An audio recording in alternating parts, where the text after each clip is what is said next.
देश राग के बारे में, अगर मैं गलत हूँ मुझे सही बता दीजिए, राग देश है देश राग? राग देश। राग देश। सर ये टॉपिक आपको कहाँ से मिला और इसको सुनते ही आपने क्या क्या चीज़ें सोची और फिर क्या क्या स्टडी किया आपने, किन चीज़ों के बारे में सोचा, पुरानी फिल्में देखी हुई या कुछ पढ़ा हुआ आपने? ये सब्जेक्ट मुझे दिया गया राज्यसभा चैनल के जो सीईओ है गुरदीप सिंह सफल साहब। वो आए, वो मुझसे मिले, उन्होंने कहा कि हम इस पर फिल्म बनाना चाहते हैं। तो मैं बहुत ज़्यादा एक्साइटेड हो गया क्योंकि मैं हिस्ट्री का स्टूडेंट रहा हूँ और मुझे इतिहास वैसे ही बहुत पसंद है। और मैं ऑनेस्टली बताऊँ तो आज के समाज में मुझे अपना हीरो दिखता नहीं, इस समाज में मेरा हीरो नहीं है। तो पास्ट में ही जाना पड़ता है, वहाँ से हीरो उठाने पड़ते हैं और आज के समाज में नौजवानों को दिखाना पड़ता है लोग ऐसे थे, तो आप उनसे इंस्पायर हों। तो ये कहने का, ये दिखाने का मौका मुझे इस फिल्म से मिल रहा है, तो मैंने तो लपक के सब्जेक्ट चुन लिया कि मैं इसको तो करूँगा, मैं ही करूँगा। और जहाँ तक इसके रिसर्च की बात है, बहुत रिसर्च की है मेरी पूरी टीम ने, 7-8 महीने की रिसर्च है। फिल्में भी देखी हैं, हिंदी में बहुत सारी फिल्में इस पीरियड पे बहुत ज़्यादा बनी नहीं हैं, लेकिन बाहर की विदेशी फिल्में, कोई टेलीविज़न शोज़, पैसिफिक करके एक शो आ रहा है स्पीलबर्ग का, band of brothers, saving private Ryan, और कुछ कोर्ट मार्शल वाली फिल्में, जजमेंट एट न्यूरमबर्ग, ये फिल्में देखी रेफरेंसेस के लिए और बहुत सारी किताबें पढ़ी। तो ये हमारा रिसर्च बैकअप है। प्रेस कॉन्फ्रेंस के दौरान आपने कहा था कि वकालत वकालत आपके खून में जी रंजी हुई है और मिली हुई है। जी। तो कुछ ऐसे ऐसे मोमेंट्स भी होंगे फिल्म में जो हम आपके जो आपकी लाइफ से लिए गए हैं या फिर कुछ एक्सपीरियंस? नहीं नहीं, लाइव से तो नहीं, बिकॉज ये तो हिस्टोरिकल है, तो जो भी हम लोग we are going to be very true to the facts. वकालत तो मैंने इसलिए बोला कि मेरे फादर इलाहाबाद हाई कोर्ट के जज थे, मेरे बड़े भाई उत्तराखंड हाई कोर्ट के जज हैं, सब पहले लॉयर्स थे फिर जज बने, तो मैंने वकालती माहौल से मैं थोड़ा वाकिफ़ हूँ।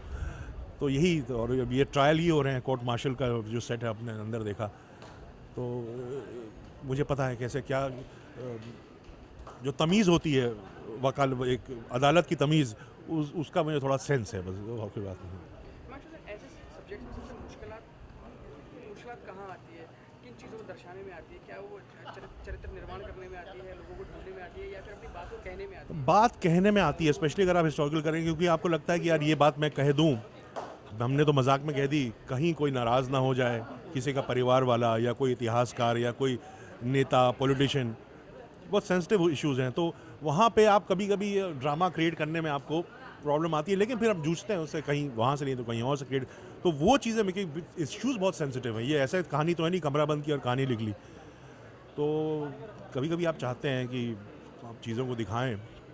अब जैसे जवाहरलाल नेहरू सिगरेट पीते थे, सुभाष चंद्र बोस सिगरेट पीते थे, अब अगर मैं उनको पिक्चर में दिखाऊंगा, मैं दिखाऊंगा ज़रूर क्योंकि पीते थे।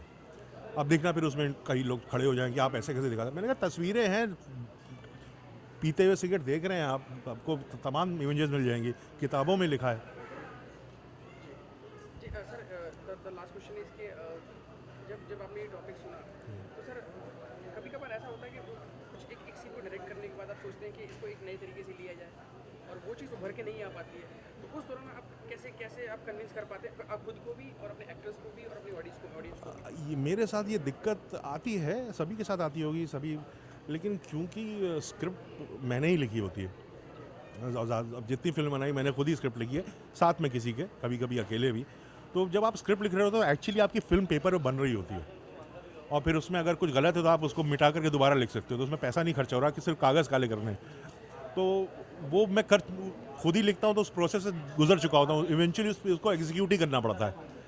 तो ये थोड़ी सहूलियत मुझे मिली हुई है क्योंकि मैं राइटर भी हूँ, तो मुझे इतनी दिक्कत शूटिंग के वक्त नहीं आती। चलिए सर, इसके अलावा आप क्या क्या कर रहे हैं और या फिर यही प्रोजेक्ट कर रहे हैं, और अगर कुछ कर भी रहे हैं तो प्लीज़ हमें बताएं कि क्या क्या आने वाला है? मेरी अगली फिल्म आने वाली है अक्टूबर में, 14 अक्टूबर, उसका नाम है यारा। वो 4 दोस्तों की कहानी है, उसमें विद्युत जामवाल है, श्रुति हसन है, अमित साध है, एक विजय वर्मा एक एक्टर हैं। तो ये 4 दोस्तों की कहानी है, जब वो 10 साल से लेकर के व्हेन दे रीच 60 ईयर्स, और इन्हीं यंग लड़कों ने ही ओल्ड एज भी प्ले किया है, तो मज़ा आएगा ऑडियंस को देखने में। तो ये 4 दोस्तों की बचपन से लेकर बुढ़ापे तक की कहानी है, जर्नी है। Thank you so much sir, wish you all the best. बहुत बहुत शुक्रिया। झंडे गाड़े फिल्म और आपको बहुत बहुत शुभकामनाएं। Thank you so much, thank you. भैया, how did you react when you offer this film? क्या रिएक्शन था आपका और क्या एक मेंटालिटी होगी और कितने नर्वस कितने एक्साइटेड हो गए? देखिए, तिग्मांशु सर मेरे गुरु हैं एंड मैंने आज तक फिल्मों में जितना भी सीखा हूँ या जितना भी मेरी एक्टिंग में सुधार आया है उसमें टिशू सर का बहुत बड़ा हाथ है। उन्होंने गुरु मानता हूँ और मुझे बहुत सिखाते हैं। उनके साथ ऑलरेडी 2 पिक्चरें कर चुका हूँ, 11 भी मोस्ट प्रॉब्ली अक्टूबर तक आ जाएगी जी। So it's almost like home coming and मुझे एक दिन टिशू सर ने, हम लोग बैठे थे खाना खा रहे थे, मुझे कहते हैं अभी तो मेरी कंपलसरी ब्लाइंड है। सो वैसे ही है कि टिशू सर जो भी करते हैं मैं हमेशा होता हूँ, उनकी हर फिल्म में होता हूँ। सो वेरी ग्रेटफुल, बहुत आभारी हूँ उनको कि वो मुझे इस लायक समझते हैं और हमेशा एक अच्छा रोल देते हैं, एक अच्छी फिल्म देते हैं, एक अच्छा अनुभव देते हैं एंड अच्छी सीख देते हैं। सो आई एम जस्ट लकी यार, मैं बहुत अपने आप को लकी मानता हूँ कि मैं उनके साथ फिर से काम कर सकता हूँ। मेरा होमवर्क अभी भी चल रहा है। सर ने मुझे कुछ किताबें दी हैं उस वक्त की, क्योंकि डिफ़िकल्ट है। हम लोग जिस तरह बात करते हैं, हमारी बॉडी लैंग्वेज, हमारे मैनरिज्म्स आज के हैं।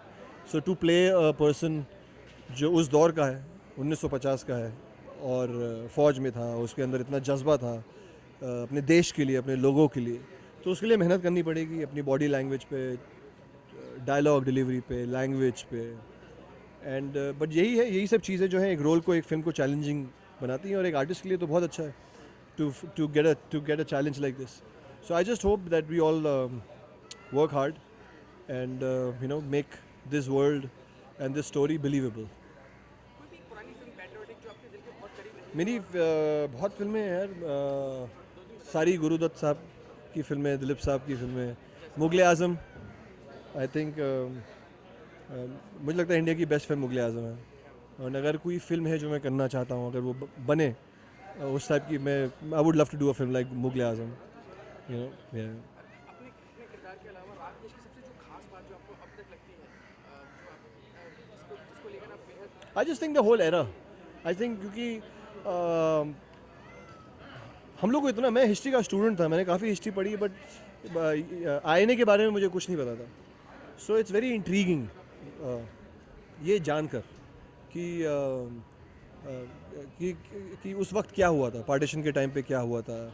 और it's just, I think it's good, I think थोड़ा इंटरेस्ट होना चाहिए टू नो अपने देश के बारे में, आपके देश के लोगों ने हिस्ट्री में क्या किया था।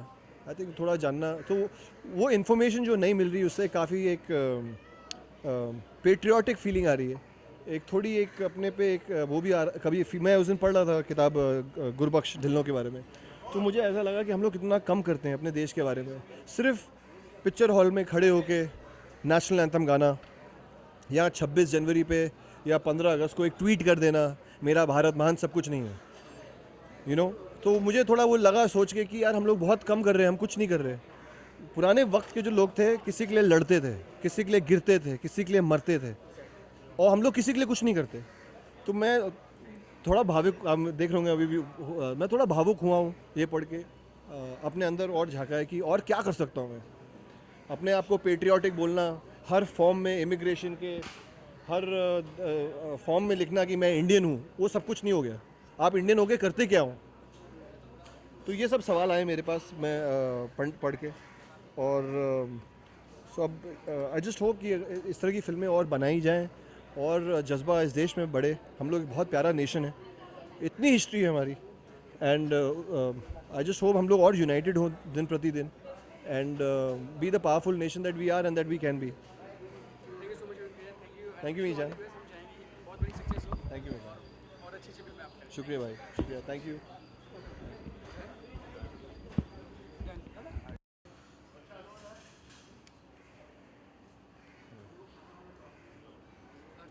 जैसे कि अनाउंसमेंट है आज राग देश की, तो आप कैसी पैट्रियोटिक फिल्म, क्योंकि आपने भी मंगल पांडे बनाई थी, तो क्या एक्सपीरियंस रहा और कितनी मुश्किलात आई, और इस फिल्म को एक एज एन सजेशन के तौर पे क्या कहना चाहेंगे तिग्मांशु दुले से? जान लगा के फिल्म बनाओ और तो क्या कह सकते हैं। अपने देश में एक हिस्टोरिकल फिल्म की ट्रेडिशन जो है वो रही नहीं है ख़ास। अब शुरू हो गई है फिल्में बननी, और मुझे बहुत खुशी है कि इस तरह की फिल्में बन रही हैं, क्योंकि हम लोगों को अपने इतिहास पे, अपने सिविलाइजेशन पे, अपने उन लोगों पे जिन्होंने इस देश के लिए जान दी है, उनको जानना, पहचानना बहुत ज़रूरी है इस देश को अपनी आप की पहचान करने से। लास्ट क्वेश्चन कि अभी हम कौन सी बजट में आपको देखते हैं? जो अगली फिल्म है वो झांसी की रानी पे है, और वो इस साल के अंत तक शुरू हो जाएगी। कास्टिंग क्या है? कंगना रनावत जो है वो रानी हो झांसी का रोल कर